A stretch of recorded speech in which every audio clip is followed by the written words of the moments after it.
Chapter 42. The Whiteness of the Whale. What the white whale was to Ahab has been hinted. What at times he was to me as yet remains unsaid. Aside from those more obvious considerations touching Moby Dick, which could not but occasionally awaken in any man's soul some alarm, there was another thought, or rather vague, nameless horror concerning him, which at times by its intensity completely overpowered all the rest. And yet so mystical and well-nigh ineffable was it, that I almost despair of putting it in a comprehensible form. It was the whiteness of the whale that above all things appalled me. But how can I hope to explain myself here? And yet, in some dim, random way, explain myself I must, else all these chapters might be naught. Though in many natural objects, whiteness refiningly enhances beauty, as if imparting some special virtue of its own, as in marbles, japonicas, and pearls. And though various nations have in some way recognized a certain royal preeminence in this hue, even the barbaric grand old kings of Pegu placing the title Lord of the White Elephants above all their other magniloquent ascriptions of dominion, and the modern kings of Siam unfurling the same snow-white quadruped in the royal standard, and the Hanoverian flag bearing the one figure of a snow-white charger, and the great Austrian Empire, Caesarian heir to overloading Rome, having for the imperial colour the same imperial hue, and though this preeminence in it applies to the human race itself, giving the white man ideal mastership over every dusky tribe. And though, besides all this, whiteness has been even made significant of gladness, for among the Romans a white stone marked a joyful day, and though in other mortal sympathies and symbolizings, this same hue is made the emblem of many touching noble things, the innocence of brides, the benignity of age, though among the red men of America, the giving of the white belt of wampum was the deepest pledge of honor, though in many climes whiteness typifies the majesty of justice in the ermine of the judge, and contributes to the daily state of kings and queens drawn by milk-white steeds, though even in the higher mysteries of the most august religions it has been made the symbol of the divine spotlessness and power. By the Persian fire worshippers, the white forked flame being held the holiest on the altar, and in the Greek mythologies, great Jove himself being made incarnate in a snow-white bull. And though to the noble Iroquois the midwinter sacrifice of the sacred white dog was by far the holiest festival of their theology, that spotless, faithful creature being held the purest envoy they could send to the Great Spirit with the annual tidings of their own fidelity. And though directly from the Latin word for white, all Christian priests derive the name of one part of their sacred vesture, the alb or tunic, worn beneath the cassock.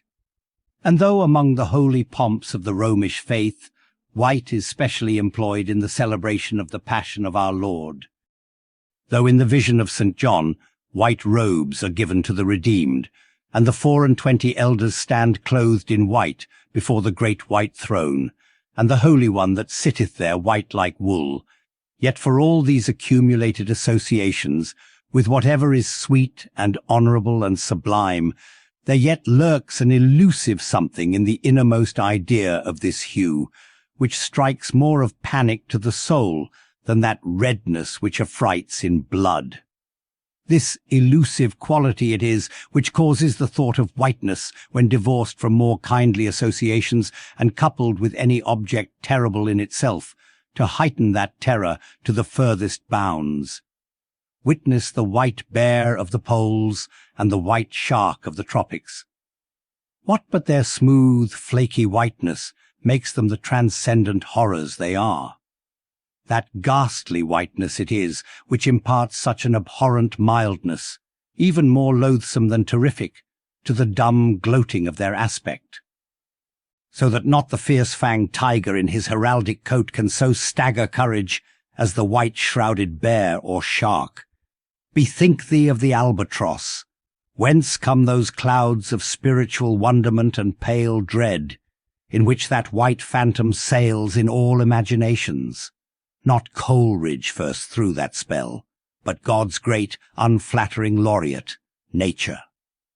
Most famous in our Western annals and Indian traditions is that of the white steed of the prairies, a magnificent milk-white charger, large-eyed, small-headed, bluff-chested, and with the dignity of 1,000 monarchs in his lofty, over-scorning carriage. He was the elected Xerxes of vast herds of wild horses, whose pastures in those days were only fenced by the Rocky Mountains and the Alleghanies. At their flaming head, he westward trooped it like that chosen star which every evening leads on the hosts of light. The flashing cascade of his mane, the curving comet of his tail, invested him with housings more resplendent than gold and silver beaters could have furnished him.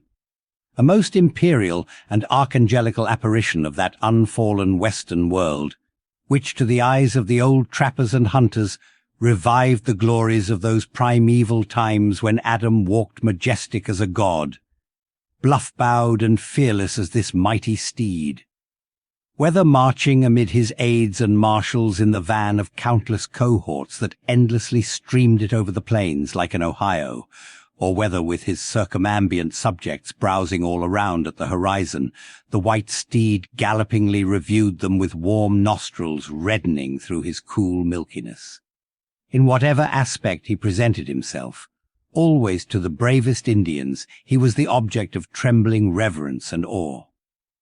Nor can it be questioned from what stands on legendary record of this noble horse that it was his spiritual whiteness chiefly which so clothed him with divineness, and that this divineness had that in it which, though commanding worship, at the same time enforced a certain nameless terror. But there are other instances where this whiteness loses all that accessory and strange glory which invests it in the white steed and albatross. What is it that in the albino man so peculiarly repels and often shocks the eye, as that sometimes he is loathed by his own kith and kin? It is that whiteness which invests him, a thing expressed by the name he bears.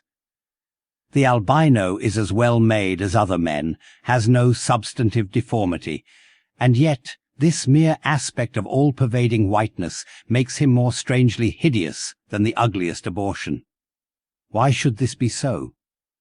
Nor, in quite other aspects, does nature in her least palpable but not the less malicious agencies fail to enlist among her forces this crowning attribute of the terrible.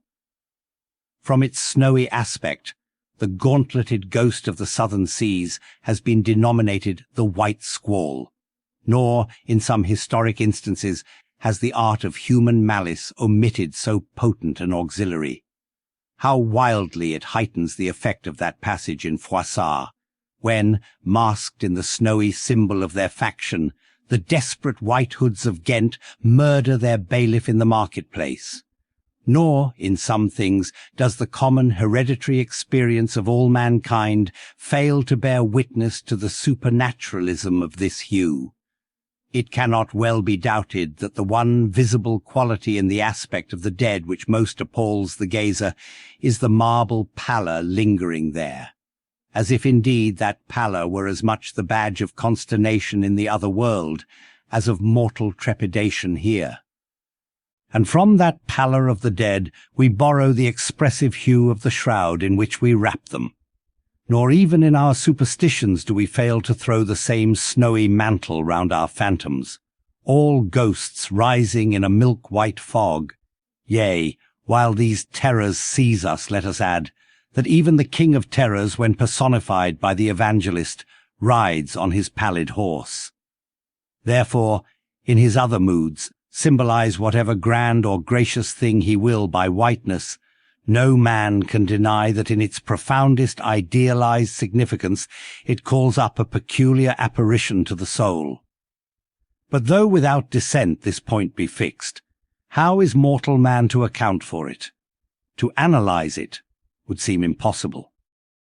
Can we then, by the citation of some of those instances wherein this thing of whiteness, though for the time either wholly or in great part stripped of all direct associations calculated to impart to it aught fearful, but nevertheless, is found to exert over us the same sorcery, however modified.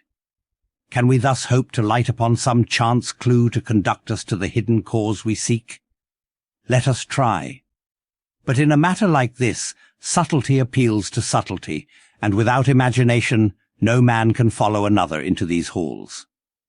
And though doubtless some at least of the imaginative impressions about to be presented may have been shared by most men, yet few perhaps were entirely conscious of them at the time, and therefore may not be able to recall them now. Why to the man of untutored ideality, who happens to be but loosely acquainted with the peculiar character of the day, does the bare mention of Whitsuntide Marshal in the fancy such long, dreary, speechless processions of slow-pacing pilgrims, downcast and hooded with new-fallen snow? Or to the unread, unsophisticated Protestant of the Middle American states, why does the passing mention of a white friar or a white nun evoke such an eyeless statue in the soul? Or what is there apart from the traditions of dungeoned warriors and kings, which will not wholly account for it, that makes the White Tower of London tell so much more strongly on the imagination of an untravelled American than those other storied structures, its neighbours, the Bywood Tower, or even the Bloody? And those sublimer towers, the White Mountains of New Hampshire, whence in peculiar moods comes that gigantic ghostliness over the soul at the bare mention of that name, while the thought of Virginia's Blue Ridge is full of a soft, dewy, distant dreaminess? Or why, irrespective of all latitudes and longitudes, does the name of the White Sea exert such a spectralness over the fancy, while that of the Yellow Sea lulls us with mortal thoughts of long lacquered mild afternoons on the waves, followed by the gaudiest and yet sleepiest of sunsets? Or, to choose a wholly unsubstantial instance purely addressed to the fancy, why, in reading the old fairy tales of Central Europe, does the tall, pale man of the Hartz forests, whose changeless pallor unrustlingly glides through the green of the groves, why is this phantom more terrible than all the whooping imps of the Blocksberg? Nor is it, altogether, the remembrance of her cathedral toppling earthquakes, nor the stampedos of her frantic seas, nor the tearlessness of arid skies that never rain, nor the sight of her wide field of leaning spires, wrenched copestones and crosses all a-droop, like canted yards of anchored fleets, and her suburban avenues of house walls lying over upon each other as a tossed pack of cards. It is not these things alone which make tearless Lima the strangest, saddest city thou canst see. For Lima has taken the white veil, and there is a higher horror in this whiteness of her woe. Old as Pizarro, this whiteness keeps her ruins for ever new, admits not the cheerful greenness of complete decay, spreads over her broken ramparts the rigid pallor of an apoplexy that fixes its own distortions. I know that, to the common apprehension, this phenomenon of whiteness is not confessed to be the prime agent in exaggerating the terror of objects otherwise terrible. Nor to the unimaginative mind is there aught of terror in those appearances whose awfulness to another mind almost solely consists in this one phenomenon, especially when exhibited under any form at all approaching to muteness or universality. What I mean by these two statements may perhaps be respectively elucidated by the following examples. First, the mariner, when drawing nigh the coasts of foreign lands, if by night he hear the roar of breakers, starts to vigilance, and feels just enough of trepidation to sharpen all his faculties, but under precisely similar circumstances, let him be called from his hammock to view his ship sailing through a midnight sea of milky whiteness, as if from encircling headlands shoals of combed white bears were swimming round him, then he feels a silent, superstitious dread. The shrouded phantom of the whitened waters is horrible to him as a real ghost. In vain, the lead assures him he is still off soundings. Heart and helm they both go down. He never rests till blue water is under him again. Yet where is the mariner who will tell thee, "Sir, It was not so much the fear of striking hidden rocks as the fear of that hideous whiteness that so stirred me. Second, to the native Indian of Peru, the continual sight of the snow-howdered Andes conveys naught of dread, except perhaps in the mere fancying of the eternal frosted desolateness reigning at such vast altitudes, and the natural conceit of what a fearfulness it would be to lose oneself in such inhuman solitudes. Much the same is it with the backwoodsman of the West, who with comparative indifference views an unbounded prairie sheeted with driven snow, no shadow of tree or twig to break the fixed trance of whiteness. Not so the sailor, beholding the scenery of the Antarctic seas, where at times, by some infernal trick of legerdemain in the powers of frost and air, he, shivering and half shipwrecked, instead of rainbows speaking hope and solace to his misery, views what seems a boundless churchyard grinning upon him with its lean ice monuments and splintered crosses. But thou sayest, methinks this white-lead chapter about whiteness is but a white flag hung out from a craven soul. Thou surrenderest to a hypo, Ishmael. Tell me why this strong young colt, foaled in some peaceful valley of Vermont, far removed from all beasts of prey, why is it that upon the sunniest day, if you but shake a fresh buffalo robe behind him, so that he cannot even see it, but only smells its wild animal muskiness, why will he start, snort, and with bursting eyes paw the ground in frenzies of affright? There is no remembrance in him of any gorings of wild creatures in his green northern home, so that the strange muskiness he smells cannot recall to him anything associated with the experience of former perils. For what knows he, this New England colt, of the black bisons of distant Oregon? No, but here thou beholdest even in a dumb brute the instinct of the knowledge of the demonism in the world. Though thousands of miles from Oregon, still when he smells that savage musk, the rending, goring bison herds are as present as to the deserted wild foal of the prairies, which this instant they may be trampling into dust. Thus, then, the muffled rollings of a milky sea, the bleak rustlings of the festooned frosts of mountains, the desolate shiftings of the windrowed snows of prairies. All these to Ishmael are as the shaking of that buffalo robe to the frightened colt, though neither knows where lie the nameless things of which the mystic sign gives forth such hints. Yet with me, as with the colt, somewhere those things must exist. Though in many of its aspects this visible world seems formed in love, the invisible spheres were formed in fright. But not yet have we solved the incantation of this whiteness, and learned why it appeals with such power to the soul, and more strange and far more portentous, why, as we have seen, it is at once the most meaning symbol of spiritual things, nay, the very veil of the Christian's deity, and yet should be, as it is, the intensifying agent in things the most appalling to mankind. Is it that by its indefiniteness it shadows forth the heartless voids and immensities of the universe, and thus stabs us from behind with the thought of annihilation when beholding the white depths of the Milky Way? Or is it that as in essence whiteness is not so much a colour as the visible absence of colour, and at the same time the concrete of all colours? Is it for these reasons that there is such a dumb blankness, full of meaning in a wide landscape of snows, a colourless all-colour of atheism from which we shrink?